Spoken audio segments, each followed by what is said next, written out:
नमस्कार, मैं साक्षी। स्वागत है आपका हमारे चैनल पर। आज हम बात करेंगे बीजेपी के अंदर चल रही एक बड़ी राजनीतिक जंग की, जो अब सिर्फ चर्चा तक सीमित नहीं बल्कि खुली टक्कर में बदल चुकी है। बीजेपी के राष्ट्रीय अध्यक्ष के पद को लेकर नागपुर और दिल्ली के बीच जो संघर्ष चल रहा है वो बेहद गंभीर है।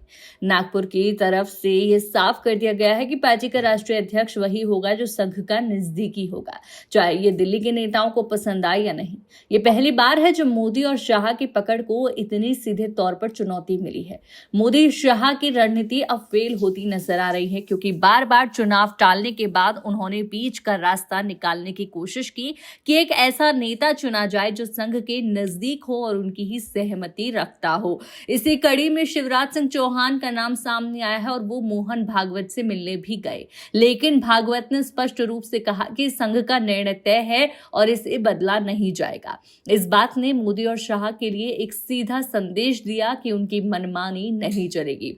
अब चर्चा यह है कि गुजरात लॉबी का खेल खत्म हो चुका है और नागपुर की पहली पसंद संजय जोशी है। संजय जोशी वो नेता हैं जिनसे नरेंद्र मोदी की पुरानी दुश्मनी रही है और वो हमेशा मोदी के विरोधी रही हैं।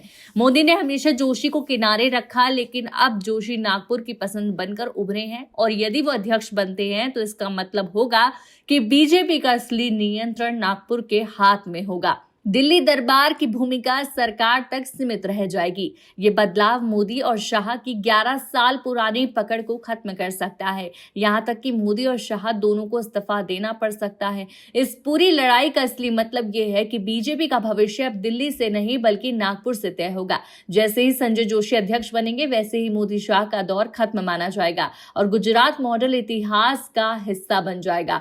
पार्टी की नई सुबह संघ की चौखट से शुरू होगी। ये केवल अध्यक्ष पद की लड़ाई नहीं बल्कि मोदी शाह के पूरे राजनीतिक दौर का अंत और नागपुर के पूर्ण नियंत्रण की शुरुआत है।